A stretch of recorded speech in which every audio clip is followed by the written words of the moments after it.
হে জগতবাসী, আজ আমি শামীম আলী চিশতি আপনাদের সামনে একটি আলোচনা নিয়ে আসলাম। সেই আলোচনাটি হলো যে আপনি কি জানেন আপনি একা আপনার দেহের মধ্যে আপনি কয়জন? আপনার দেহ মাঝে আপনি কয়জন?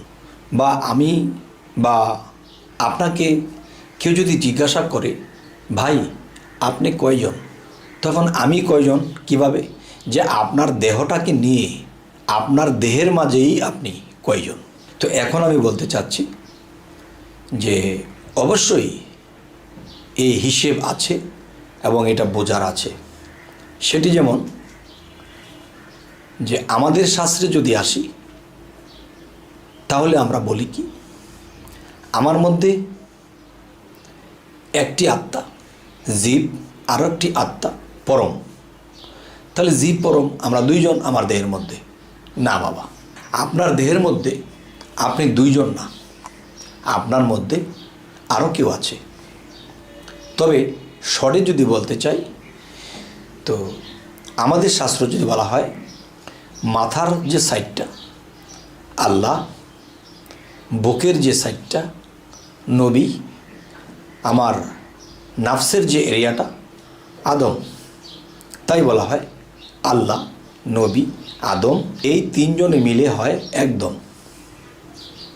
তাহলে আমার কল্লা না থাকলে আমার সিনাটা নিয়ে আমি চলতে পারবো না, আমার মাজা না থাকলে আমি অকার্য আমি চলতে পারবো না। তাহলে আমি বলবো যে আল্লাহ, নবী, আদম এই তিনজনে মিলে হয়েছে একজন। তবে আমি কোনজন? আমি যেজন সেজন হলো যে জীব রূপে ক্ষুদ্র আত্মায় পরিণত আমি। কিন্তু যে নিজের জীবাত্মা, নিজেকে কেউ নিজে দেখেছে যে আমার জীবাত্মাটা কেমন? নিজেকে কেউ দেখেছে যে আমার মধ্যে পরমাত্মাটা কীরকম? যদি কেউ দেখে, সে যদি কাউকে বলতে যায় কেউ মানবে না। তবে যদি কেউ দেখে থাকে তাহলে সে মানবে, আর তাকে বলবে তুমি কাউকে বলো না। যাই হোক, সেটা কথা নয়। আজকের কথা হলো আপনি কয়জন, আপনার দেহ বান্ডে আপনি কয়জন। একটা হয়েছে আমি আমার মধ্যে কয়জন, আরেকটি হলো যে মহাবিশ্ব ব্রহ্মাণ্ডে যা কিছু আছে এই মানব বান্ডে তা আছে। এটা তো শুনেই গেলাম, কিন্তু বাহির জগতে আমরা যা কিছু দেখি তা কি আমার মধ্যে পাবো না। তাহলে মূল হিসেব করতে গেলে দেখবেন আগুন, পানি, বাতাস, মাটি, আলো, এই পাঁচটি জিনিস দিয়ে কিন্তু মানবের দেহটা গঠিত। এখন যদি যাই যে আমার মধ্যে আমি মূলত বড় আকারে যদি যাই, আগুন, পানি, বাতাস, মাটি, আলো, বড় আকারে গুনতে গেলে তখন গুনে নেব কি যে আমার মধ্যে আমি পাঁচজন। আচ্ছা, এখন আমার মধ্যে আমি পাঁচজন কেমন? যেমন সাংস্কৃতিক ভাষায় যদি বলতে যাই যে জীবাত্মা, পরমাত্মা, আত্মা রামেশ্বর, আত্মা রাম, বুধ আত্মা, এই পাঁচটি আত্মা মানব দেহের মধ্যে আছে। একটি আত্মা যদি আমার মধ্যে না থাকে আমি বেঁচে থাকতে পারবো না। তাহলে এই পাঁচটি আত্মা নিয়ে আমি পরিপূর্ণ। তাহলে বোঝা গেল আমাকে বা আপনাকে যদি কেউ জিজ্ঞাসা করে এ ভাই আপনি আপনার নিজের দেহের মাঝে আপনি কয়জন, তখনই ব্রেন খাটাতে হবে যে পঞ্চ আত্মা বা পাঁচটা আত্মা দিয়ে আমার দেহ গঠিত। আমার পাঁচ আত্মার মধ্যে একটি আত্মা যদি না থাকে তাহলে আমি চলতে পারবো না, আমার এই দেহ অসম্পূর্ণ, আমি লড়তেই পারবো না। যাই হোক, আমি কিছুক্ষণ আগে একটি কথা বলেছিলাম আল্লাহ, নবী, আদম এই তিনজনে মিলে একদম। এখন এই তিনজন আপনার মধ্যে আছে, উপরে, মধ্যে, নিচে। কিন্তু আমরা কিন্তু শুনে বলছি, কিন্তু দেখে বলছি না।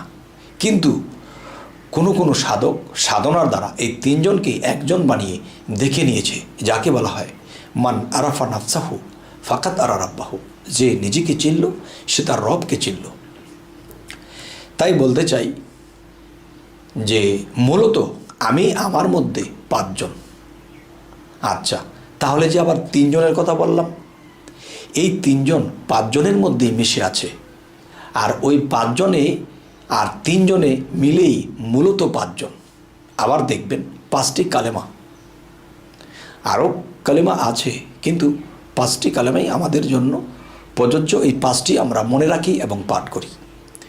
আচ্ছা, 5টি আত্মা, 5 জন সাহাবা শ্রেষ্ঠ, এবং আগুন পানি বাতাস মাটি, এবং পাক পাঞ্জাতনের মধ্যে 5 জন, হযরত মুহাম্মদ সাল্লাল্লাহু আলাইহি সাল্লাম, মা ফাতেমা, হযরত আলী, হাসান হোসেন। তাহলে একটি কথা আছে, বাতস খাক বাত নূর, এই 5-এর ব্যাখ্যা বহুদূর। আর এই 5-এর ব্যাখ্যা যে কত দূর, এটা সৃষ্টিতত্ত্ব যদি কেউ না জানে, সে কখনো এটা বুঝবে না। তবে হে জগতবাসী, আজকের এই আলোচনাটি এই জন্যই করা হলো যে এই পৃথিবীতে এমন কোনো ব্যক্তি আমাকে প্রশ্ন করেছে সামনাসামনি যে, হে শামীম আলী চিশতি, আপনি বলেন দেখি আপনার মাঝে আপনি কয়জন?